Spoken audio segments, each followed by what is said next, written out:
definitely could talk about this for 14 hours. I don't think either of you is excited about that prospect.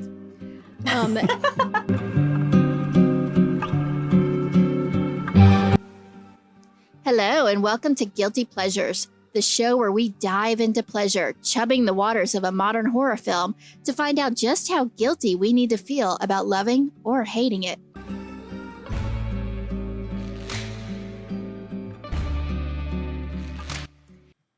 It was Jack's pick this month, and he's going to share with us what he picked and why he picked it. Jack, over to you. All right, guys, this one's going to be a little different. I normally pick movies that I've watched. I normally pick movies that I've somewhat enjoyed, or I pick movies that I know will be, I don't know, potentially controversial or will incite good dialogue.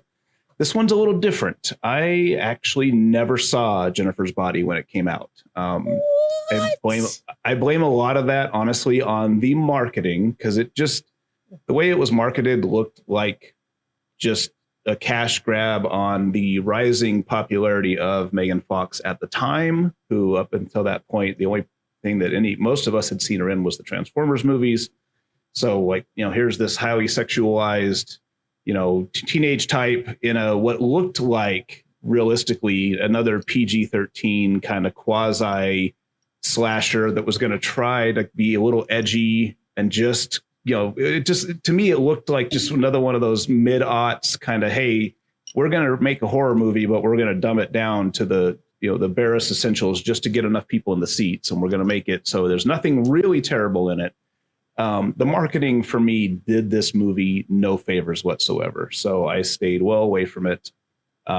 But it's been popping up in articles and such lately that I've been seeing. And I don't even browse the news that much, but this movie in particular keeps popping up on my feeds. And I'm seeing words such as rediscovered, classic, or feminist film, or all these things, or like unsung films, or hey, this movie's finally been vindicated.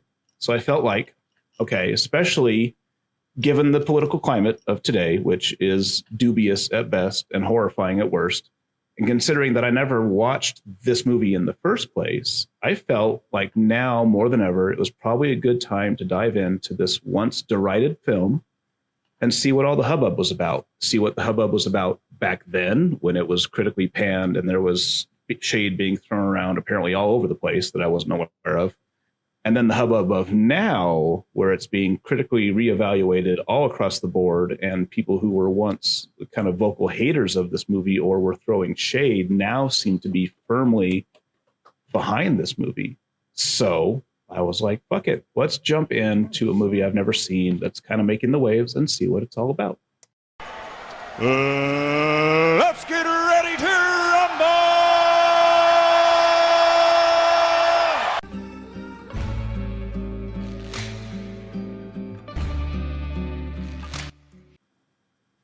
That's, wow. First of all, I'm a little gobsmacked. I wasn't expecting that. When I said I had a big question to ask, my big question was going to be, why this movie?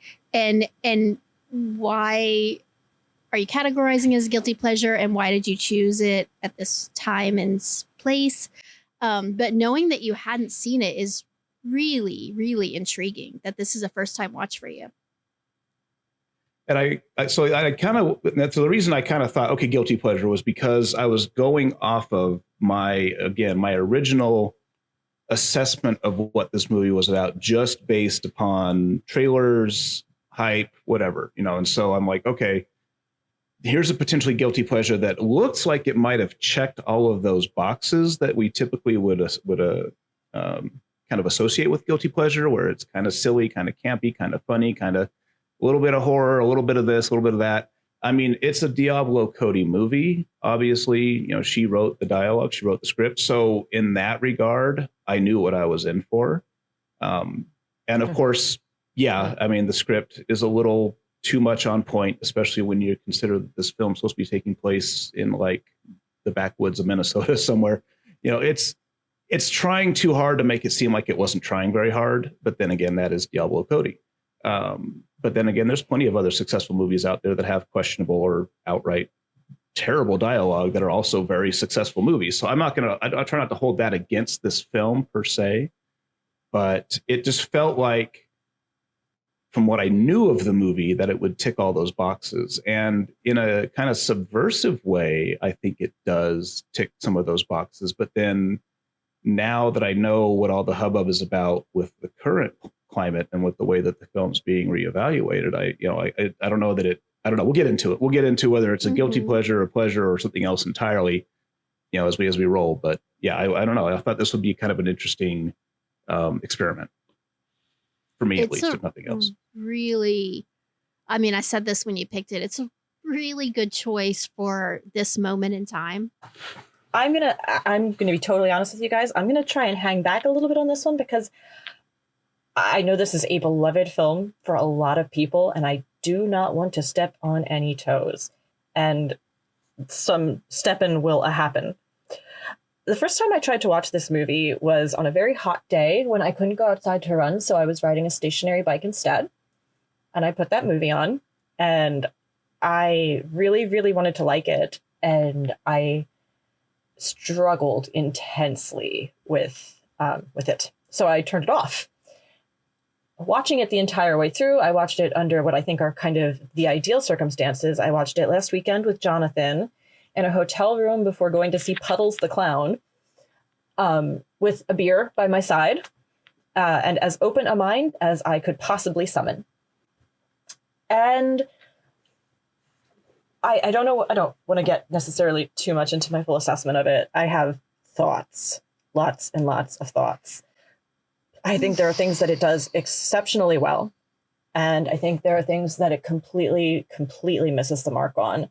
And not just dialogue things. There are certain story elements that I was genuinely confused why they would go in the direction they did instead of what seems to me to be a more satisfying and sensible narrative direction. I am going to guess that anybody who knows me isn't too surprised to hear that I was a pretty massive Adam Brody fangirl growing up, and also ever since the new Netflix show dropped with him and Kristen Bell. And so I was excited to see him playing like basically an emo front man who young teenage Kelly would have lost her mind for. And I love Kyle Gallner, so I was excited to see him. I like Amanda, how do you pronounce her last name, guys? Seyfried? Seyfried? Yeah, I think so. I like her a lot. I thought that she did pretty well. I'm kind of like mixed on Megan Fox. I think that she can be really compelling in the right situation. And I didn't think she was necessarily bad in this, since I think in a lot of ways, Jennifer's supposed to be kind of a cipher and a bit of a blank canvas. I don't always find her to be the most engaging presence, but I thought she worked fine in this. So like the cast I was into, I just don't think for me, everything worked, and we can certainly go into that more later. But those are the circumstances under which I saw it. I also missed it in theaters when it came out. I just was not that interested. I don't personally find Diablo Cody to be that enjoyable of a writer. I feel like she's kind of a little bit the screenwriting equivalent of the part in Mean Girls where they tell Gretchen to stop trying to make fetch happen. I feel like she's always trying to make fetch happen. But I certainly appreciate that this is a movie with a female slasher of sorts, kind of ish, and that it is so female focused. And that's the long answer to your short question. I have already curled up into the fetal position in my chair. I've like pulled my legs, my knees up to my chest. I am downing quite a bit of alcohol to get through this. This could be a rough one. We're not going to fight. I know I say we're going to fight. We're not going to fight per se, because I adore you and respect your opinion. We are going to vehemently disagree on this one, though. This is going to be a roller coaster ride. I'm going to be the one in the middle. I think hang back. I'm going to be the one in the middle. No, don't hang back. Don't hang back, Kelly. Don't hang back, Kelly front and center. Yeah, I want to hear your thoughts, because I want to be able to rebuttal all of them and tell you why you're wrong. So you're going to need to express all of your thoughts openly Wow. and explicitly. Oh, I get to be the mediator this time. I get to be the mid sibling. I get to be the middle sibling this time and be like, stop fighting, guy.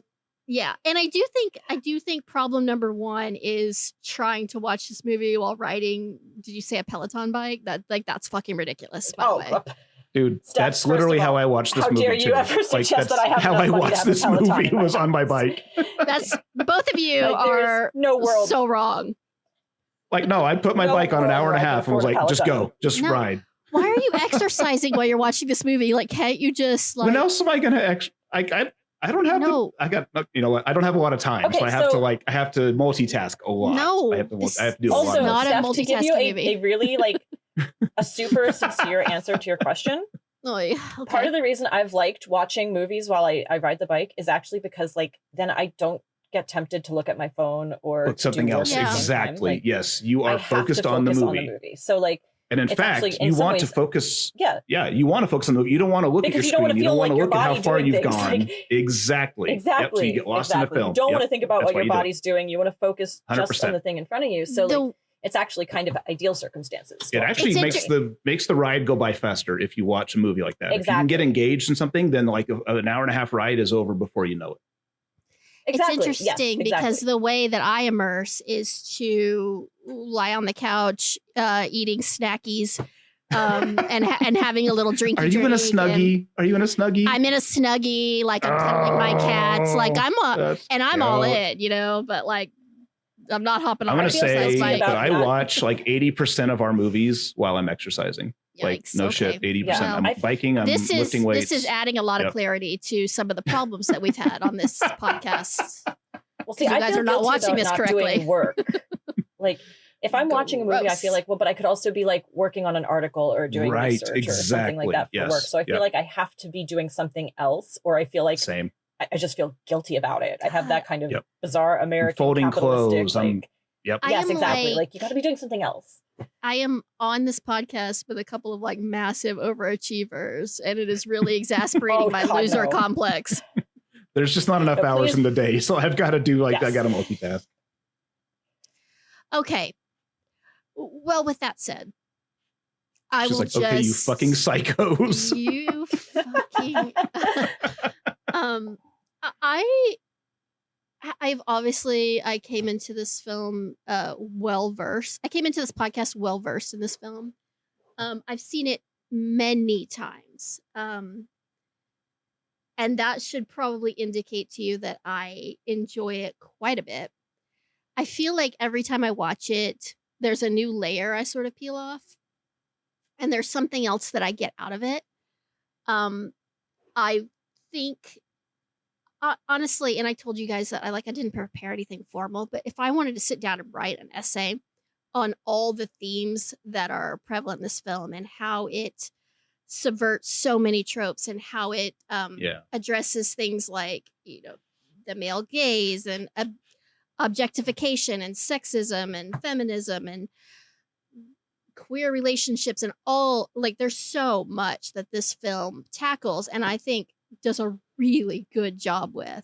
Beyond that, I mean, I think the direction is incredibly solid. This is Karen Kusama, who's pretty fucking phenomenal. And I don't awesome. think that she gets much, you know, usually we talk about films in from a directorial standpoint, and I often bemoan the fact that writers get very little credit or recognition. They're almost, unless they're somebody really, really big, they don't even get mentioned. But with this film, it's always, this is a Diablo Cody film. This is Diablo Cody. Like, that's all anyone talks about. And it's really interesting because Karen Kusama is so phenomenal and she's had such a flourishing career that it's interesting that we kind of never talk about her in the conversation. And I just want to point that out, that not only do I personally think it's well written, but even if you didn't think it was well written, I think it's very well directed. I think that's pretty hard to argue with. But yeah, Yes, that's my, if I could. absolutely, go ahead.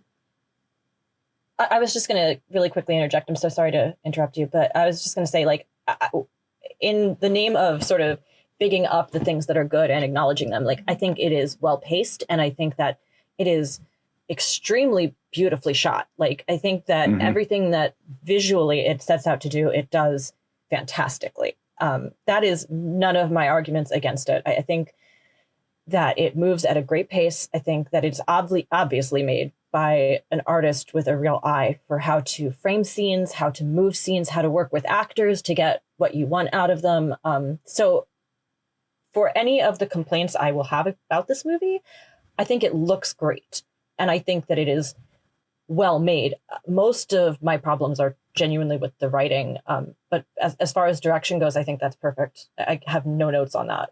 I kind of want to talk. I think it'd be kind of fun to talk about what the expectation, or not even the expectation, but what the movie was marketed as back when it was initially released versus looking at it with a critical eye now and seeing it for what it actually is and what it always was, but what it was never allowed to be, you know. And I think it's interesting when we look at the fact that it was directed by a woman, it was written by a woman. It's got the two main leads are female. So you've got your four of your top people in this movie are women. And I think that's fantastic. And I love the representation there. And I want to talk about how, like, this movie, I think, was mismarketed by male executives in Hollywood who had no idea what the fuck they were dealing with. They were like, oh, here's the movie with Megan Fox. Well, obviously it's going to be a sex appeal movie. Obviously it's going to be marketed as a horror film to horny teenage boys. And we're going to be like swimming in, swimming pools of money. And it's like, that's not the movie that you've been given.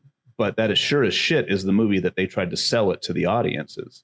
I think there was also, we can definitely kind of go into a lot of the shade that was being cast at Diablo Cody at this time or immediately after, and Megan Fox at this time. So, it's funny, again, none of this stuff that I was aware of at the time. And I'm reading now and kind of diving into it going, oh, there was like all this hate and backlash going on around this time for these women. And you're right. Karen Kusama doesn't even get mentioned in any of it. It's always Diablo Cody, Megan Fox, Basically, the marketing proved the point of the film. The marketing was like, hey, Megan Fox is sexy. Are you a horny young dude? Don't you want to see sexy Megan Fox being sexy? Come check it out. And then so what happened was, like, men checked it out and they were like, oh, this isn't what I wanted. And then women didn't check it out because they were like, well, fuck that. Like, I don't need to see that, right? That's not for me. I ain't gonna go see that shit. Yep. And then critics sort of like reviewed it, in the context of the marketing, and they dismissed it as shallow and exploitative, and they couldn't see past its like surface level presentation of sexualized violence. And, they really missed like the entire point. They missed the deliberate use of humor and satire and the dark feminist undertones and all of the things that the film was about.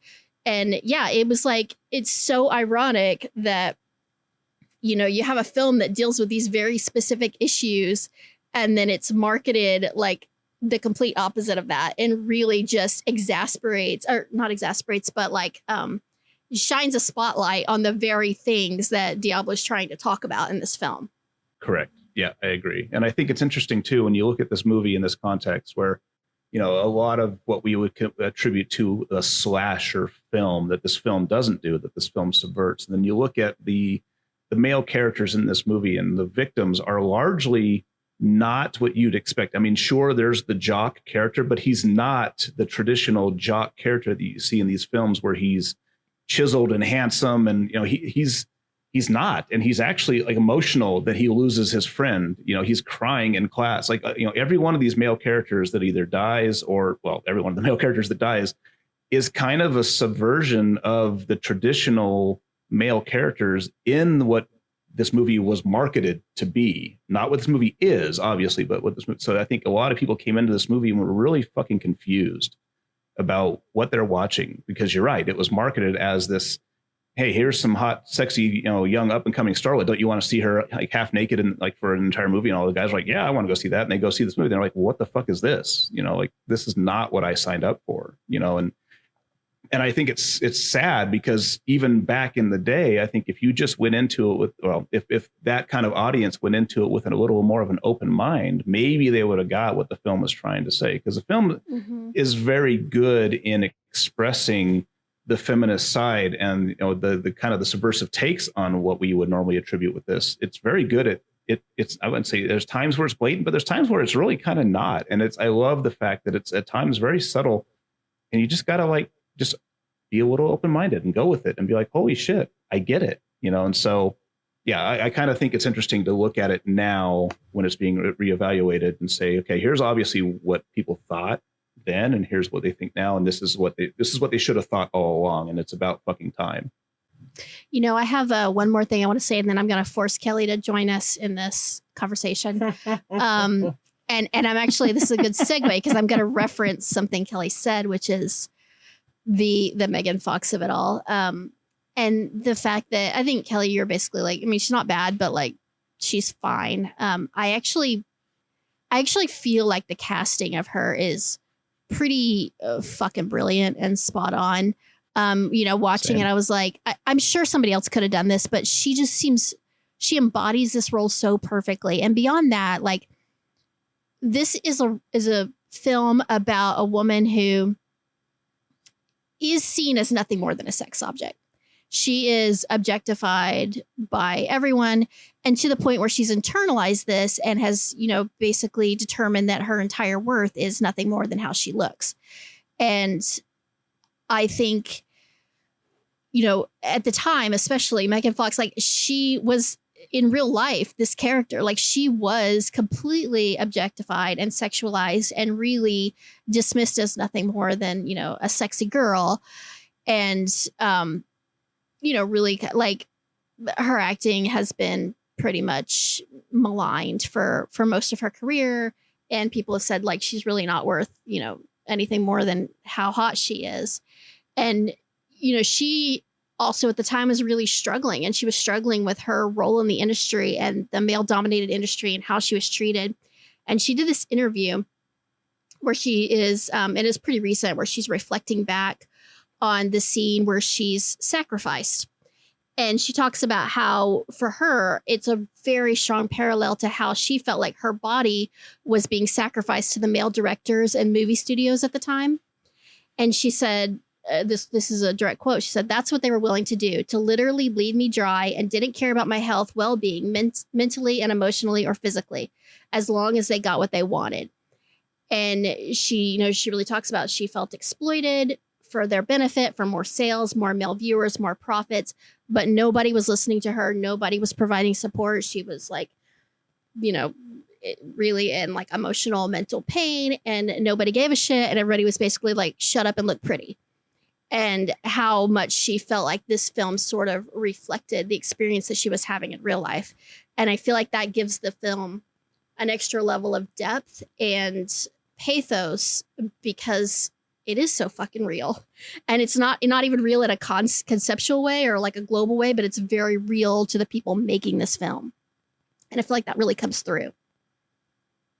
Sorry, I'll shut up. Especially if you look at her experience with Transformers, or the sequel, I think, or it was the third one, where it was Michael Bay there was this back and forth between them about how he needed her to lose weight or gain weight, or he was trying to tell her to eat more or eat less and fit this role and fit this, you need to, and like how she felt like, yeah, that it kind of like she was just a commodity at that point, you know, then that it didn't matter what she wanted, how she wanted to look. The director was like, you need to lose X number of pounds, you need to gain X number of pounds. And it's interesting that she talks about this movie in that interview, because there's other interviews that I read with her that are kind of the same thing, where it's, you know, she's what, 18, 19 or 20, and she's already being compared, like she's the next Angelina Jolie. And, you know, she's this sex pot because she's unafraid to talk about, you know, whatever is on her mind, and she's unafraid to talk about sultry, sexy stuff. And it's like, I mean, I can't imagine the kind of pressure, you know, to be almost a overnight sensation, if you will, in a movie that's, of course, I mean, it's a Transformers movie. It's not targeted towards highbrow thinkers, and it's not targeted towards women. It's targeted towards, you know, men and boys who grew up with that franchise. And she was literally there to be the hot girl. I mean, that was Michael Bay's whole reason for casting her in that role, you know. And so I think it is really tough. I would like to just have a very quick moment to comment on the Megan Fox of it all, because I feel like perhaps my originally stated feelings were not adequate. I actually have a lot of respect for Megan Fox, and I think that I spent a lot of time thinking she was very much like just a kind of like okay actress. And then this is going to sound ridiculous, but she did an arc on New Girl. I don't know if you guys watched that show at all. I did see that. She's great. She was really funny, like really funny. And comedy's hard to do. To actually be able to hit the timing and to be able to to reflect back, I think, unfortunately, sometimes, especially when you're extremely good looking, it's very hard to be able to do comedy well. And she was extremely funny, and it completely made me kind of reevaluate the way I looked at Megan Fox and the way that I looked at how she has been perhaps cast in a way that isn't to her strengths. And that's not necessarily her fault. It's just that, like, she was put in fucking Michael Bay movies where he probably wanted her to jump on a trampoline in a tank top or something, you know, because he's fucking Michael Bay. And let's all be honest here, fuck Michael Bay. I don't think she was necessarily given the opportunities to figure out who she was as an actress and as a performer at a young age, because she was pretty young, I believe, when she broke into the industry. I'm not like a Megan Fox scholar by any stretch of the imagination. But I do think she's somebody who has a talent that when she's allowed to do things that are maybe a little more experimental and maybe that don't just rely on being, you know, an incredibly good looking person, she's quite good. And I thought there were moments in Jennifer's Body where she tapped into that. But I also did think that in some ways, and Steph, you kind of alluded to this too, I think in a weird way we were agreeing on this and we just phrased it very differently, that she's supposed to be a cipher. She's supposed to reflect something back while being kind of blank. Because we don't really learn a lot about Jennifer as a person. Realistically, we learn what Needy knows and feels about her, and we learn that, like, seemingly everybody wants to fuck her, and that's kind of it. Like, she likes this band and she weirdly calls attractive men salty, but, like, you don't really get much of a sense of who she is as a person. No. And I believe that's intentional. I don't think I think the only time you ever see anything about her outside of that is right near the end where Needy stabs her.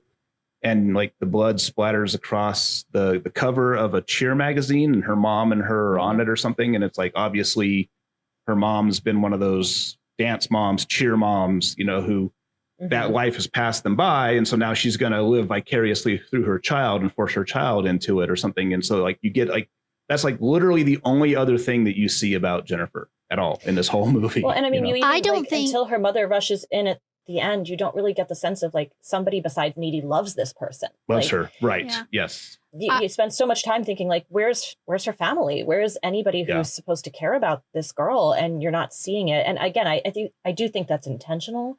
I don't know that it necessarily hits as hard as I would like it to throughout, but like, I do think that's an intentional decision, and that's why I think that at points the blankness of that era of Megan Fox kind of works, because she's supposed to be sort of just a sponge that reflects back on people. She allows people to put whatever they want into her, basically. Like Jennifer is such, you know, she is the air quotes villain of the story, but she's not a villain. She's a victim, and she's a tragic character.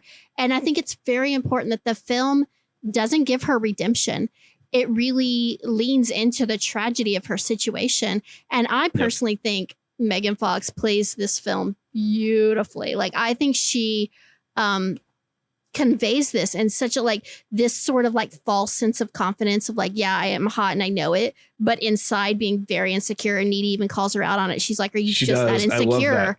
Yeah. And you could tell there's a moment and the look on her face, she's like, I am that insecure, you know, like the whole time you think I'm just like some, you know, they play on the trope of the like the popular mean girl who's just super hot and super unapproachable and inaccessible and like too good for everyone.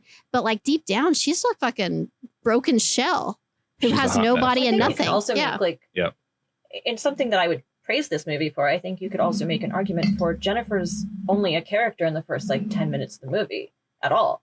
Because after that, it's just Jennifer's body, as the title suggests. Like the Jennifer of it is pretty much eradicated, I feel like, after the sacrifice. And what's left is this sort of like shell of her where she is just a body in a lot of ways and not really anything that she once was. Like, I think that the movie does, like I said, there are things I like about it. And I think that like they're suggesting that her and Needy are such close friends suggests that like she's looking for more than just being, I mean, I think we're supposed to think that Needy is like kind of supposed to be an ugly duckling, even though Amanda which I find like so gorgeous. Fucking ridiculous. Like it's ridiculous for them to try and tell me that it's in the way that Hollywood always pulls that shit.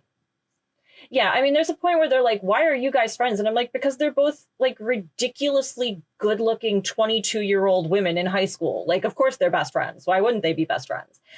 But if we buy into the logic of the movie, like she is supposed to be maybe a little bit like nerdier, like, you know, and this callback to Jennifer's youth, that like this point before all the superficial things that become a huge part of a woman's life, you know, like when they were just kids playing together in the sandbox, like she's holding on to that. And I think that's a good plot element, you know, that idea that like maybe you're not learning about Jennifer through actions as much as you are by who she's friends with, because Jennifer is a cipher. She's spent so much of her time defining herself by how other people view her that even holding on to Needy as a friend is like as close as she can come to defining herself in some ways.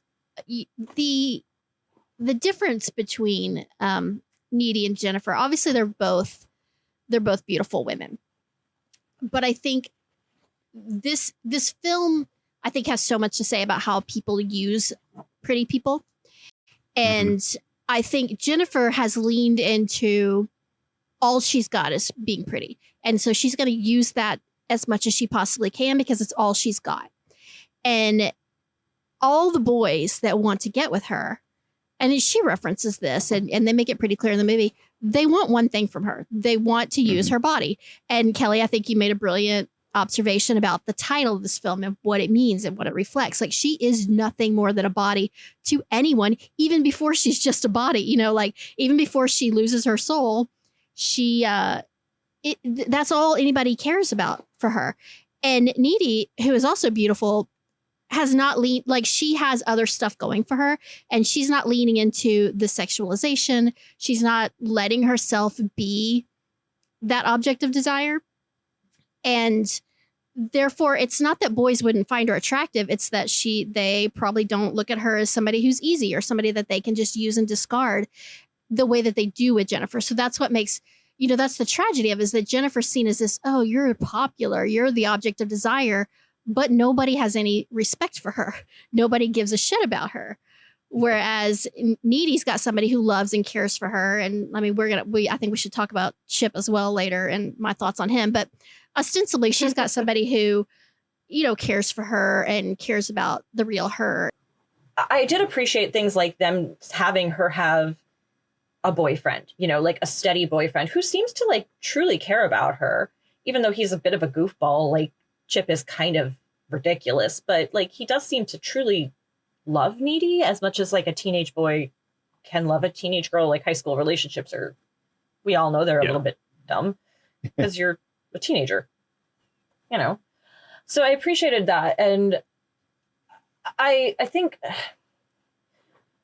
again, not all of this worked for me in the way that it was presented, but I think that I appreciate what they were going for, of trying to suggest like these people are different, but they're not so different. And like, in a way, Needy is also a little bit of a blank slate. Like, yes, she has a little bit more fulfillment, and there's sort of the suggestion that her mom is more present than Jennifer's, but her mom's also pretty absent, and she also seems to define herself a lot by being Jennifer's friend.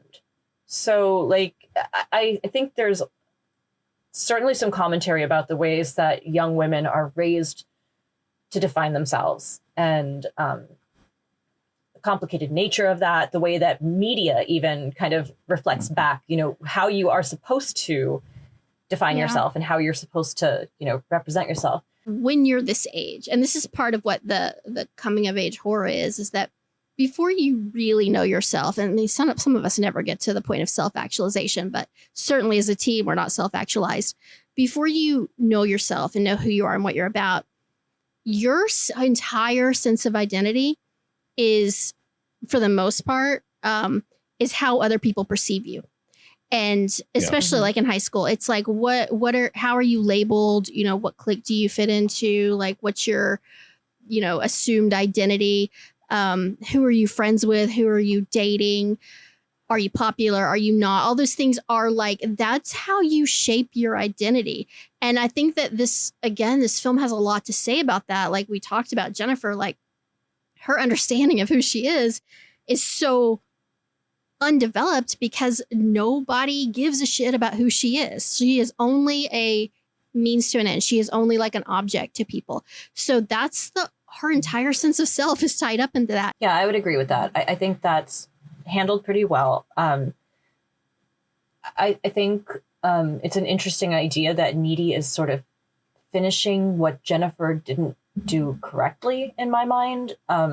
Because I did struggle a little bit with the narrative idea that like, and this honestly, like take this for what it is. Somebody who took way too many creative writing courses in college, it felt really unsatisfying to me that Jennifer, the boys she killed were not the guys in the band, that they kept having the guys in the band, like kind of come back and be around. And like, I kept thinking like, okay, we're leading up to like the Carrie White prom night massacre, you know, like this band is coming to the school to play this song. Like this is going to be Jennifer's moment. Like she's going to get to fuck these guys shit up. And maybe it was an intentional subversion. I'm willing to allow for that possibility. I told you going into this, I'm willing to have my mind changed. I just felt like even if it was an intentional subversion, I felt like narratively it would have been more satisfying to me if she would have had that moment. That's where I struggle. Yeah, that's where I struggle. That's one of the biggest things I have with the struggles I have with this movie is that the people that she ends up killing, by and large, are kind of innocent. Don't really deserve it. Like, yeah, I mean, none of them. Like, and now maybe there's more to it, but in the context of a film where we have to take what we're given, there's nobody's coming on to her, nobody's talking shit to her, nobody's abusing. None of these guys had anything to do. Like hell, Ahmet had nothing to do with her. He's just vulnerable and in shell shock, and she fucking kills him. You know, and it's like, so that's where I struggle because that's what I wanted. You know, was what you wanted. Like, I wanted that catharsis. Right. With Kyle Gallner's character, I felt like there was supposed to be a little bit of her like having a sort of passive aggressive, like love hate push pull thing with Needy. That like Needy said she thought he was cool, so that's why she went after him, sort of. But like just from, like I said, again, maybe this is just somebody who took too many creative writing classes in college, but like the thing that would have felt narratively satisfying to me would have been her going after people who had wronged her in some way, in the same way that like when you see like I Spit on Your Grave or Last House on the Left, like you want to see the people who did the fucked up shit get, you know. And I'm not saying that the movie wasn't intentionally subverting that. I'm just saying that from strictly the viewpoint of somebody watching it without necessarily wanting to have to peel back layers, just to have the visceral, in the moment emotional experience of watching it, I found that unsatisfying. And it is weird because the rape revenge kind of does come full circle, but it's not Jennifer that does it.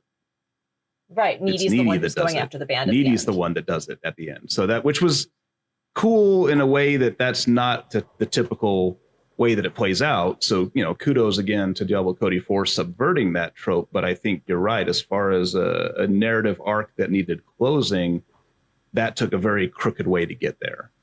It was a little. It felt to me a little bit weird. Like she was writing towards that end, like she had the end in mind, and so everything she did was kind of working towards reaching that end, even if that meant going around the thing that to me would have been more narratively satisfying.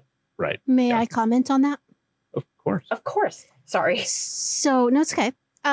So I know you make a very good point about like not wanting to have to peel back the layers, wanting it to be a little bit more just surface level entertaining, and I get that. I'm gonna respond to that by peeling back the layers and doing the thing that you said you would prefer not to do. But I found it incredibly narrative satisfying, and I'll tell you why. One, I think it's important. I think part of the story is this isn't a rape revenge film. Like this isn't. It's important that we don't give Jennifer this glorified redemption arc, and because she is supposed to be a tragic figure, and I think that you hit the nail on the head with like who she's going after and the connection to Needy because of the love and the bond and it's like speaking to the complexity of female friendship, because as much as there's this like, you know, very, very strong bond and very intense love. And, you know, we can talk I don't think it matters whether you interpret. I mean, I think there is conversation to be had. I don't think it matters whether you interpret their love as romantic or just strictly platonic. Either way, there's an intensity there and a depth there. I think that there's that going on, but at the same time, there is a jealousy and a competitiveness that was there before Jennifer's turned and remains after she's turned. And I think that that's a really, I think that's something that runs through a lot of female friendships, especially at this age, because to the point that I said about like, you identify so much of your self-worth comes from other people's perceptions. And so there is sort of, and women are constantly pit against each other, and they're constantly made to feel like they have to compete and feel like their worth is dependent on other people's worth. And like if you're not you can be pretty, but if you're not the prettiest, then you don't have as much value. You can have friends, but if you're not the most popular, you don't have as much value. And I think it's important that Jennifer is just as jealous of Needy as Needy is of Jennifer. And she's jealous of the connections that Needy makes. And she's jealous of the fact that when someone likes Needy, they like her for who she is. She is, yeah. When someone likes Jennifer, they want to bang her. And that's like the thing with Kyle. I don't remember his actual character name, but Kyle Garner. I think like he's friends with with Needy, and he has a really strong like kind of emotional connection, but he just wants to hook up with Jennifer. And she knows that, and she takes advantage of that because she's basically going after guys that'll sleep with her just because they can, who don't get like that. It's really important when she goes after Chip, because Chip has spent this entire film talking shit about Jennifer and how much he thinks she sucks. But then the second she's like, and like 2 seconds after she's like, you know what, Needy wasn't faithful to you, before he even like confirms that with Needy or has a conversation, immediately after this supposed love of his life, the relationship ends, she's like, but I think you and I could hook up. And he's like, okie doke. And she's like, all right, fuck you then, because like he doesn't give a shit about her, but he's willing to, one, betray Needy, and two, like hook up with this girl he doesn't really like because he can. And that's what she's dealing with. And I think she's not going after the guys from the band because I don't think she's I think she's going after people she can control and manipulate. And I also think that Needy going after them is very satisfying, because as much as she had to kill Jennifer and their relationship like completely deteriorated and, was toxic at the end, she still loves Jennifer. She still has a bond with her, and she's now going and defending her honor and like avenging her. And I think that's really powerful and more powerful to me than if Jennifer had just done it herself. And now I'm done talking, and I'm sorry. No, don't be sorry. I mean, I'm glad to hear your perspective on it. I don't completely agree with you, but I'm always excited to hear your perspective on things. And I don't feel like I would be more inclined. I'm sorry, Jack, go ahead. No, go ahead. You're good. Yeah, I would be more inclined to agree with you on Gallner if he had been skeezier. I felt like he just kind of seemed like a decent dude who happened to be like 17 years old. Like he's a horny teenage boy. I don't even think that being like horny and stupid is limited to being a boy when you're 17 years old. Like I was a horny, stupid 17-year-old. Like I think that's just kind of part of being 17. And I really didn't think I felt like he should have been at least a little bit skeezier. Yeah. He was. And I hear what you're. Yeah, I hear what you're saying about Needy, but like, I don't know. I felt like in honoring the idea of Jennifer, she deserved to get that kill. To me. And, this is all a matter of perspective. So like, there's not a right or wrong answer, I don't think, where this is concerned. I'm just saying that to me, giving Jennifer the agency and the power of letting her actually have that moment would have been more impactful, especially since we never even get to see those dum-dums get killed. And like, if I had to listen to that song 17,000 times, I should have gotten to see those idiots get killed. Right. We heard that song not just in police photos after the fact. Yeah.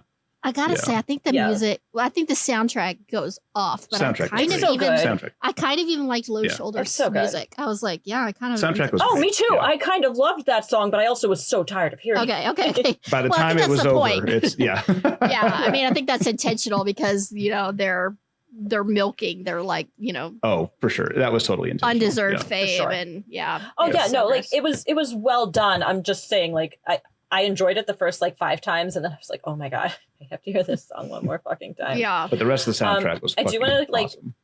It was a great soundtrack, and great to be soundtrack. totally fair to Diablo Cody, her movies usually have great soundtracks. Like, Yeah, true. however one feels about Juno, it has a great soundtrack. I will say I thought that the bit about the shots in the bar was really funny. The 9/11 commemorative shot I thought was very funny. Yeah. Like, super dark, but also very funny. Yeah. Chris Pratt's character, who I did not Oh my realize Chris God. Pratt was going to be in it until he showed I up. forgot. thought that I was forget all every him. time. I Right. think Yeah. I did not expect that. I'm like, oh shit, he's in this, and I've seen this. I don't know, 52 times, and every time I'm like, oh yeah, shit, Chris Pratt's in it. It's ridiculous. Well, and to be totally fair, it's a weird kind of era of Chris Pratt where he like doesn't look like Andy from Parks and Recreation, but he also doesn't look like Star-Lord yet. So it's just kind of like, who's Right. this guy? yeah. Casting Am I was pretty remembering correctly fucking that J.K. fantastic. Simmons was in it? Oh my God. Yes, Oh, I'm and sorry, that's Jack, what I what? love it. I love all these. No, I love all these, like Amy Sedaris, J.K. love- Simmons, like yes. all these character actors Wait, are Amy kind of in Sedaris was there. in it? She's the mom. Yeah, she's Needy's mom. Yeah, Oh my god, really? I but they're in completely missed that, it and I in love a her. way that's not necessarily obvious because J.K. Simmons has either he's got a wig or that was his hair back then, but he's all frumped No, up that as was a wig, as a Jack. high school teacher. Yeah, right, that's what I thought. And his little hook hand, like it's J.K. Simmons, but really not Amy So Sedaris, but good. really not. And I love that kind of Mhm. again subversive casting of characters who you think are going to be this one thing and they're completely not. Which is great. The cast was solid, like tip to taint, to borrow a quote from Kelly. The cast was great. I lend it freely, friend. Okay, so Steph, I want to get your perspective on this, because, and yours, Jack, of course, but Steph seems to have a stronger connection to this, maybe than both Sure. of us do. Well, yeah, agreed. Steph Yep. has got a lot of opinions. I don't know if you noticed. No, I love that. Steph I'm just enjoying loves hearing- it like she loves everything. Oh Jesus Christ, that's true. No, she does not love this like she loves everything. She loves this differently. She loves National Treasure like she loves everything, and I learned a thing or There two you about go. that earlier this week. But There you go. Kelly, don't get me started, because if that would have been a podcast, I would have Oh my maybe God. yelled at you. I would have like straight up Be a yelled at cage you. match up in here. Oh my god. I have Like, considered what the virtue fuck of is saying, wrong like, on with our you? more, I know I have considered suggesting on our more controversial opposite takes we should do podcast episodes about them, but Me that's too. another conversation for another time. Me too. I kind of wish we would have started as a podcast series, because boy, oh boy, would we get into it sometimes. Okay, that's sorry. Enough diversion. No, that's okay. But what I wanted to ask is, and I've thought about this a lot since we watched it. Needy's formal dress. Why? Think because what happens is like there's several comments throughout this movie, and one of them is like way in the beginning, which is kind of at odds with the dialogue and kind of at odds with the way that it's filmed. But it's like, hey, I've got the keys to the Chrysler LeBaron. We're good to go. It's like, okay, well, this is in 2009. They haven't made that car since like 1990 something or whatever. So it's still very much Podunk, Minnesota, is where this Sure. is supposed to be taking place, right? They've got one club, air quotes, in town, which is actually a bar where they'll let anybody in, 'cause it's also probably a fucking restaurant too. So I think in a roundabout sort of way, there's a couple of instances in this movie where it's always the car. Hey, where's the car? How come you didn't drive the car back? Because it's like, this is all they have. Like, my mom got that chicken from Boston Market. She's gonna be pissed if you eat it. They don't have any money. Sure. Is what is I think was Right, they're but trying to say. everybody So I else- think the dress was a choice that like, this is all Needy has, is kind of how I took it. This is her option. So she's But like everything else she leans wears into looks it. like normal teenager clothes. Modern stuff. Right? True. Like she's Yeah, just true. wearing like normal Yeah. modern teenager clothes throughout the movie. Like they're Yeah. just I think regular this is clothes. her Like, idea. It's not like she's wearing hand downs or anything like that. Like you don't get the sense of like yeah, maybe they're supposed to be middle class, but they're not supposed to be like poor. Like they're kind I of didn't poor. get that I impression, think. at least.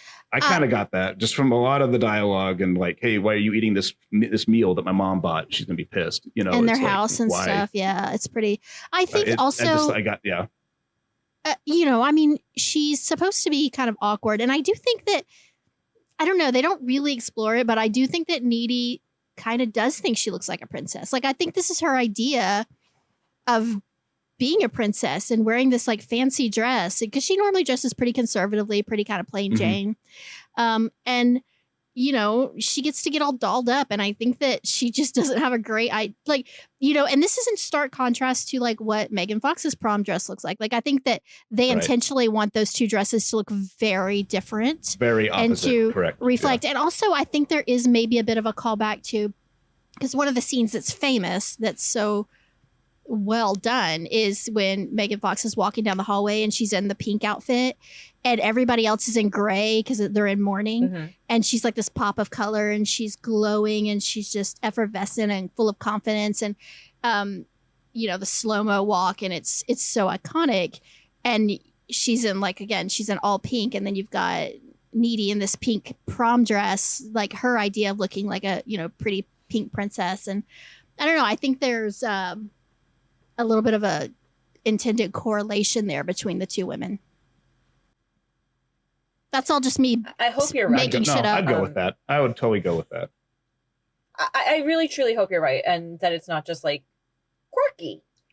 I would give it a little more credit if it weren't for the fact that I've seen other Diablo Cody movies, and I feel like she kind of likes to go quirky a little bit. But Say it I like your reading of it, and so I choose to take it. What? Good. What's that, Jack?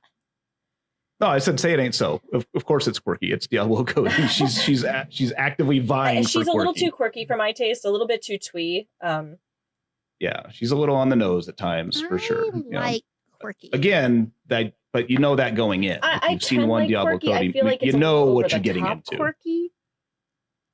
Yeah. I struggled with it in this movie where I didn't struggle with it in Juno, and I struggle with it in this movie because of the fact of where it takes place. It's like, if this is truly Podunk, Minnesota, nobody's going to talk like that. I'm sorry, but they're not. I just think there's a little bit too much of her trying to sort of suggest like she's hip to what the youths talk like. And I don't think there's quite as much of that in Juno. I feel like there was a lot of like trying to create new slang that children have never used at all in Jennifer's Body. Like, there truly was a moment where Jonathan and I were watching it and Jennifer said, "You're giving me a wetty," and both of us were just like, "Oh, yeah, oh, you throw up in your mouth a little bit." Nobody talks like that. No one's ever said that. See, I was thinking, and I was thinking that dry everybody up immediately. No. Yeah, I was thinking that too, because I was like on that same page for a lot of it. But then I started thinking about like, and not how my daughter talks, but how my daughter talks about how people in her school talk, or like the Riz and all this shit that's making the rounds now that makes absolutely no fucking sense in any, but it is the slang. And I almost like think in a way with some of this, not with all, like the Weddy was fucking god awful, like nobody should say that, but some of her other dialogue choices and some of the other things that she puts in these movies, I think she was a little ahead of her time with the kind of shit that's hitting popularity now. But if you're making a movie that's defending being a teenage girl, then it feels a little weird to also be making fun of being a teenage girl. I don't think they're making fun of it. I think they're satirizing. Well, I don't think they are either, because I think that she's truly just trying to like make fetch happen. I think she's just trying to be hip. Take away from it, but one, I think that I think it's a deliberate choice. I think it is a satirical commentary on the superficiality of high school culture and the performative aspects of teenage life. I think it is. So I think it's purposely using heightened ironic language that mirrors the film's sort of campy tone. Two, I think that it's the person that's really using this lingo is Jennifer. And I think it's important because I think this character is supposed to be written in a way that she's sort of this like untouchable sort of goddess creature who is like different from everybody else. And she sort of like floats above everyone else, right? And I think that there's an intentional, like when she does the thing where she levitates in the air, and Chip's like, "Oh my God, she can fly." And Needy's like, "Oh, she's just levitating. It's not that impressive." I think that is a allegory for how she is sort of like seen as like above everyone and everything. And so she's got her own lingo. And I think that is intentional. And three, I think sort of 3A and 3B. One, I do think teenagers talk in, like, Jack, I think you hit the nail on the head. I actually had a little quiz for you guys where I composed a whole list of current Gen Alpha, Gen Z lingo. with the understanding that we probably have never heard of 90% of it, and it's absolutely fucking bananas insane. The shit that they say. And I think that's because teens want to feel like they have their own culture. They want something that nobody else understands. They love the fact that us old people don't know what the fuck they're talking about. They get off on that. So they are constantly making up shit. They were making up shit when I was a teen. They're making up shit now. It's all different, but it's all the same, right? You know, it's just different slang for the same around, comes around. Shit. Yep. And I think that the reason that she made up slang instead of using current slang was because it keeps the movie from feeling dated. Because the second you use current slang, the movie immediately, if you watch it any time frame outside of, and really you have a very limited window, probably when you're making the film, by the time it gets released, that slang is already, you know, cringy and groan inducing. You're like, oh, Jesus Christ. Like, why are you trying to be? And I think it would have made it worse. People would have been like, oh, she's trying to be hip and cool using our teen lingo. So she makes up lingo to take the place of actual lingo so that the film feels timeless. So I actually think that use of the crazy dialogue is one, not that outlandish and actually really smart. And that is all I'm going to say. And I'm sorry. I was just like, I had to get all that out. God damn. If I didn't agree with you, no, I would agree with you. Mean, if I hadn't already agreed with you, I would be totally agreeing with you right now. I don't agree with you, but that's okay. I appreciate where you're coming from. I 100% vehemently disagree with you, and that's okay. Just have people talk like normal people.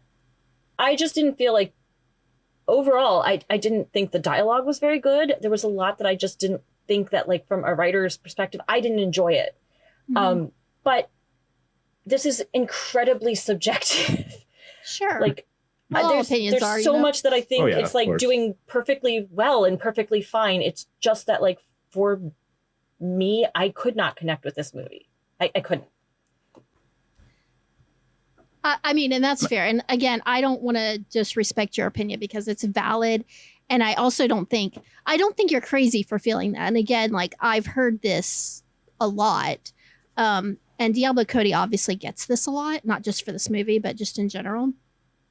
I don't know. I personally didn't feel like it overpowered anything. Like, I didn't feel like it was every other second they were saying some crazy ass weird thing. I definitely think there is some stuff they say that's a little bit like, it's that's such a weird turn of phrase or a strange thing. But again, I guess, like, I hear that, and then I'm on social a lot, and I hear the shit that young people are saying on the reg that I'm constantly having to look it up, being like, what is it? What does Ohio mean? What does, this mean? What does that mean? What is mogging? And it's all weird. It's weird if you don't know it or aren't familiar with it. And it's supposed to be weird. Like, that's why it's like this slang is created is so that it is intentionally alienating because you're trying to, like, differentiate yourself from old people. And so I don't know. I felt like it was very true to the teenage experience, but with that said, Kelly, I get your perspective. I wonder how I would have reacted to this movie if I'd have seen it when I was younger. I mean, watching it as a 38-year-old has got to be a different experience, I think, than watching it. Like, you probably saw it when it first came out and you were like 22, right? 14. Oh, Jesus Christ. What? I'm kidding. I'm kidding. Hell. Jesus Christ. Like, I think there's probably, I would have probably felt simp, really Steph. like, don't be a simp. Come on. I would have probably felt really empowered by this movie, I think, if I'd have seen it when I was younger. As it stands, like, I think maybe for me now, the equivalent of it is like The Substance, like, which was to me so powerful and so, like, impactful and feministly infuriating and, just, like, made my face rip open with rage. Like, I didn't have that same connection to Jennifer's Body, and maybe some of that's just that, like, I'm almost 40 years old and, like, I don't have that same sense of, like, the specific kind of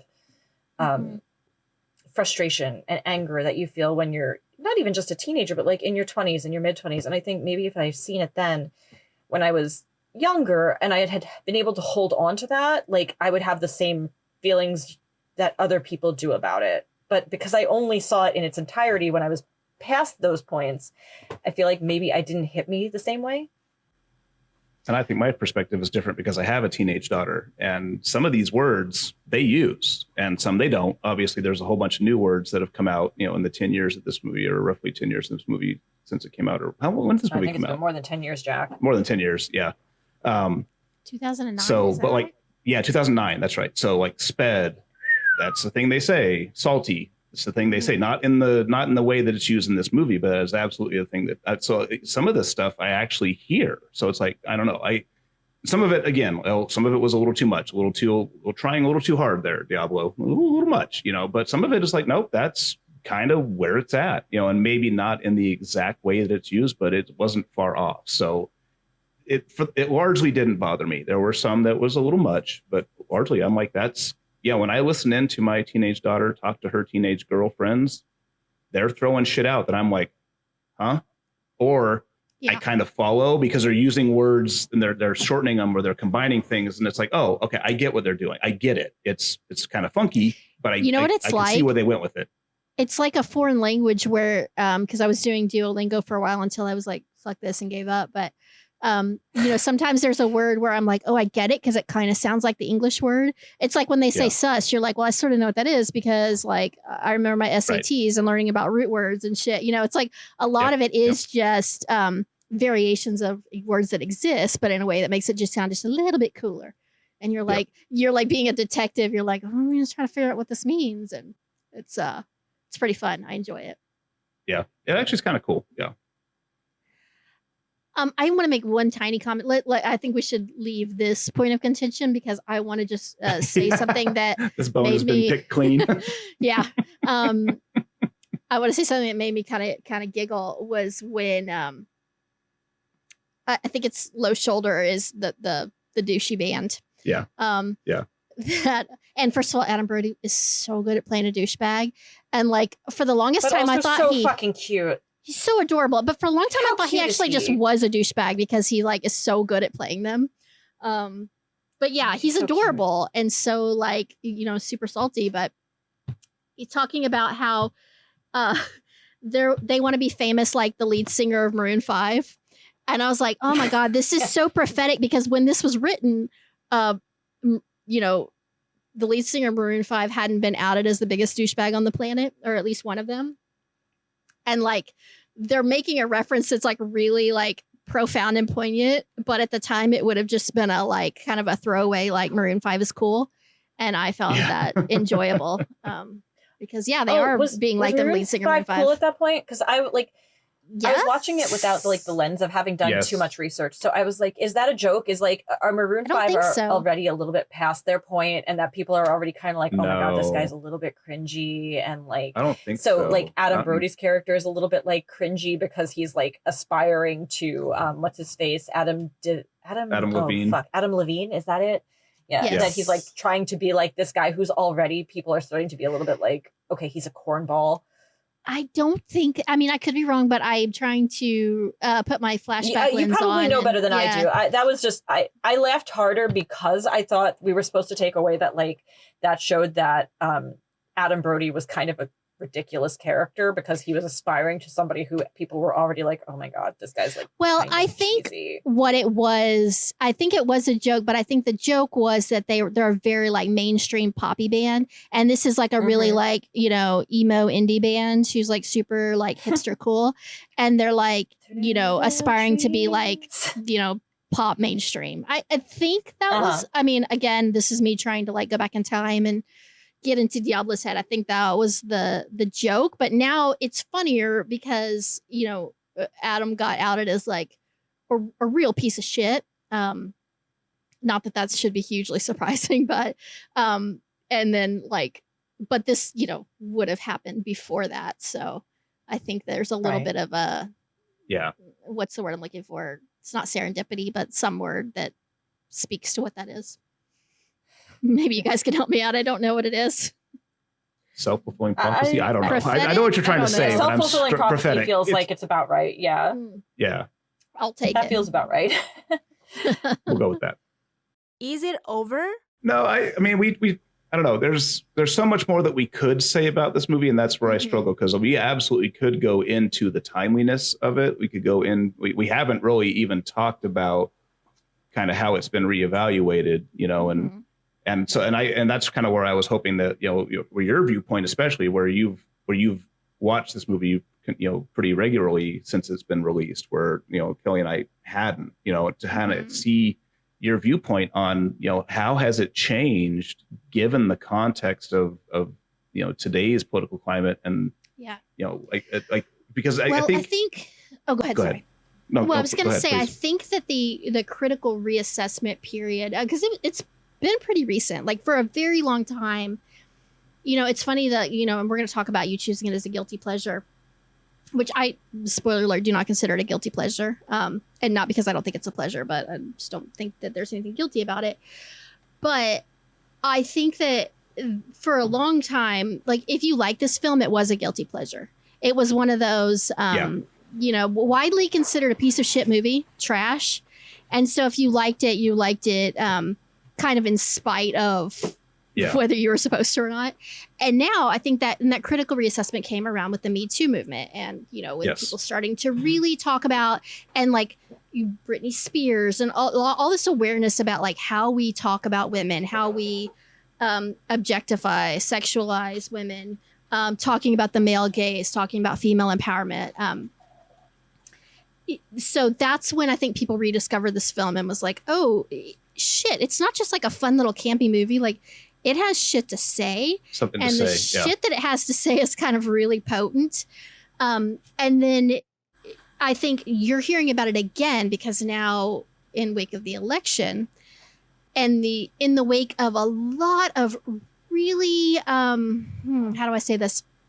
A lot of very overt misogyny, and people being very comfortable in their misogyny and very forthcoming with it, and very much, your body, my choice rhetoric that's happening right now. Yep. And being very excited, being like vindicated in their misogyny, being like, look, it's cool to be misogynistic. I can be really open and proud about this. And like the incels are all coming out in full force and being like waving their little incel flag. And it's really disgusting, and it's really horrifying, and it's, sending us back quite a few decades. Yeah. And so now people are kind of finding this film again because it keeps like, I will say this, it kind of sucks ass that this film continues to be so relevant. Like, I sort of wish it would disappear. Right. Because people are like, oh, we don't need this kind of film anymore because this is stupid and this is really dated. But the sad thing is that it's not. It feels really relevant. Yeah. And that's very relevant. Incredibly fucked up and sad and tragic. And so rewatching it yet again through the lens of the recent election and some of the rhetoric that's been happening online. It's just like, it's kind of crazy that this film came out so long ago, and you watch it and you're like, it could have been made yesterday. Yeah. And it still feels it's more relevant than when it was released. Yeah. Yes, sadly. Yep. So that's kind of my thoughts on. I was curious. I was really curious, as somebody who'd seen it throughout its life cycle, just to kind of get that perspective, because I can look at it now and go, I can see what it was back in the day, but I didn't watch it back then, so I have no experience with it back. I can only see it through the lens of now, and I think it's very powerful now. Where and I mean, if you went, like I said it earlier on, if you went into it with the right mindset, it would have been powerful then. But that's not what it was marketed as, and that's not what a lot of people went to see it as. I think Kelly's like, "Fuck you guys, I'm going to bed." No, I'm going to drink the rest alcohol in the house to deal with this bullshit. I'm still here. Oh, Kelly, I'm sorry. Well, should we Don't get be into sorry. our final I went thoughts? into this knowing that this is a movie that a lot of people are like really passionate about, and I am of the perspective that I can understand why people like it. Absolutely. Mm-hmm. For me, this threads the needle between saying something is like intentionally powerful and sometimes unintentionally impactful. I think that there are things this movie meant to do that it does well. And I think there are things that it didn't necessarily have in mind that other people, that viewers projected onto it. Mm-hmm. And I think that's okay too. Like, I think even though for me, it didn't work, like if a movie makes viewers feel something, that's important. Final round.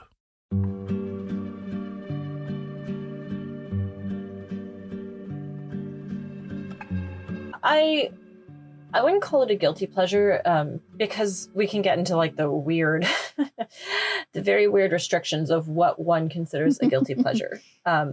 And I don't think there's enough that's guilty about this to feel like a guilty pleasure. It's an extremely competently made movie. It's well acted. It's well directed.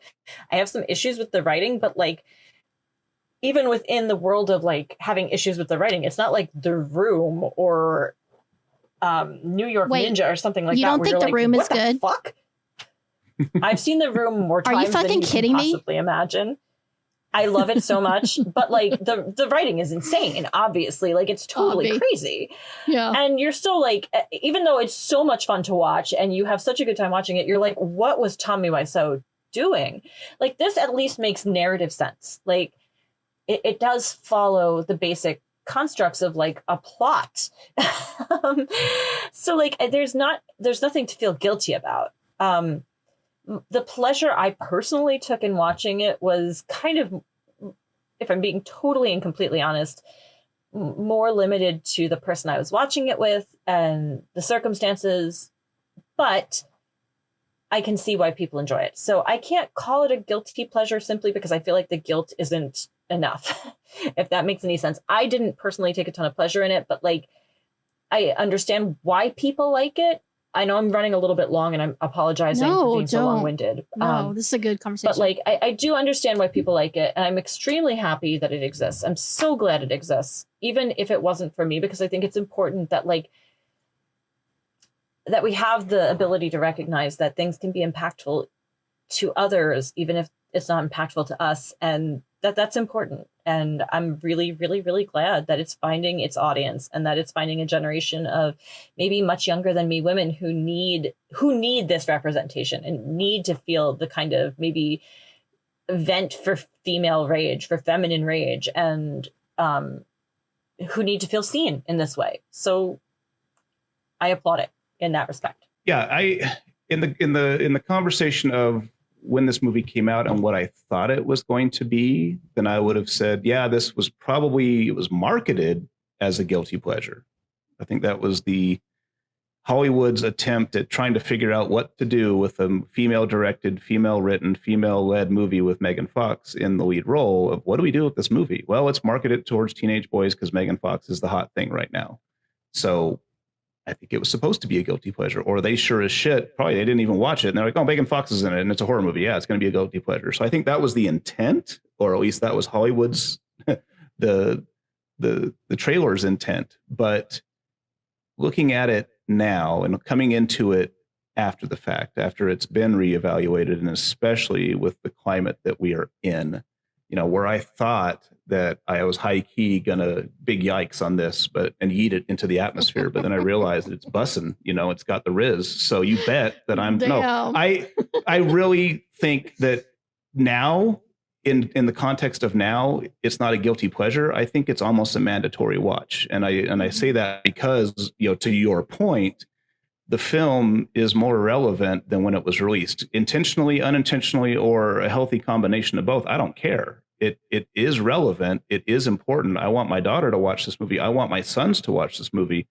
I want everybody to watch this movie to say, hey, look, this movie actually does have something to say about how we view women and how we how society, and even our women with, like you said, even Kelly was like, some women you're taught to compete, even though that's not what we want to do. It's not, but it's almost baked in.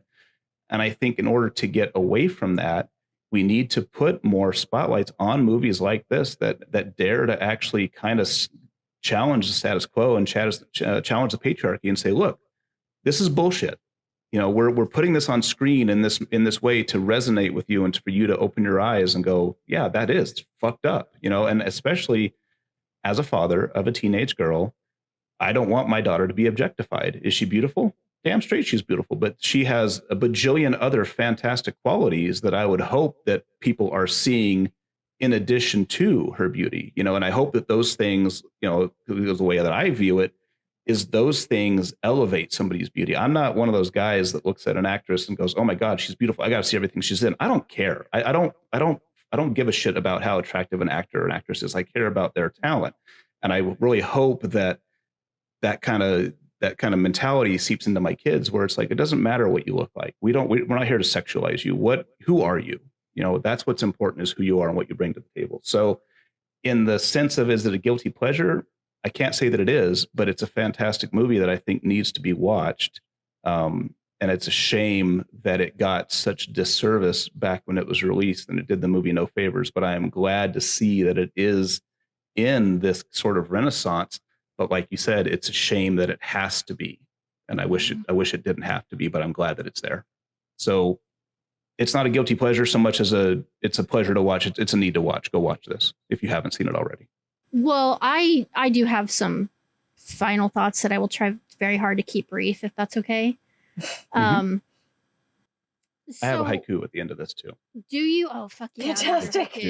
I don't have any sort of poetry bullshit. Oh, no, I totally. Okay. What? I was the only one that did. Okay. Wow. Yes. Well, that's good though. It's your film, and you should. Sweet. Maybe that's the new rule, that the person whose film it is has to prepare the poetry. Yeah. Okay. Oh God, I hope not, given what I have in mind for next month. I can't. Yes. No, that is the new rule. I've decreed it, and I. Done. All in favor? Aye. The ayes have it. Boy. The ayes have it. So I think, and I talked about Jennifer being such a tragic figure, and I think she is a tragic figure because even in her monstrous state, she remains a victim. Like I said, her death at the hands of Needy is significant, not just because she's vanquished, but because it underscores how she was never allowed to transcend her objectification. The final line of the confrontation, where Needy stabs her in the chest, and Jennifer says, "My tit," and then Needy says, "No, your heart." I think it's really powerful. Like it could feel like a throwaway line, but I think it's a potent reminder of the way that Jennifer has internalized the male gaze. She instinctively worries about her breasts being injured because that's, Needy talks about earlier, like breasts are her thing. That's her like little trademark. And it's sad. Like that's her air quote thing. That is what she is proud of. That's what she is known for, is the way that she looks. And it really highlights how deeply she's been conditioned to see herself through the lens of male desire. And Needy's correction is a bittersweet acknowledgement of Jennifer's humanity, reduced to an object until the very end. I think the film's ending suggests that female trauma is cyclical, passed down from woman to woman until the root cause, patriarchal exploitation, is addressed. Needy, who inherits Jennifer's powers, becomes a vessel for this continued rage. The solidarity between women, hinted at through Needy's revenge, suggests a need to band together against male violence and exploitation. However, it also indicates how trauma persists, affecting even those who were not directly violated. It serves as both a horror story and a feminist narrative about reclaiming power, exploring the complexities of female friendship, and the consequences of systematic misogyny. The critical reassessment it received is a testament to its depth and the shifting cultural conversations around the representation of women in media. And, to Jack's point, it's not just a pleasure, it's an important film. It's entertaining as hell. It's fun to watch. It's witty. It's got a lot of style. But it's important, and it has some really important things to say that are timeless, not only as relevant today, but probably more relevant than when this film was released. I consider it a really great film, and one that I'm super, super excited that you picked, Jack, because I think it's a great one for us to be talking about. And I love the hell out of it, and I love the hell out of our spirited conversation. So thank you for letting me be passionate and kind of geek out over this one. Yeah, well, I think we're done. I want to do my haiku. Oh, fucking shit. I forgot about your haiku. I'm so sorry. Yeah. Jennifer's body haiku. Too soon out the gate, subverted skin flick veers left. Her body, her choice. Yes! Thank you for coming to our show, and good night. Until next time, this is the Guilty Pleasures crew signing off and reminding you to give in to pleasure wherever you can, and don't you dare feel guilty about it.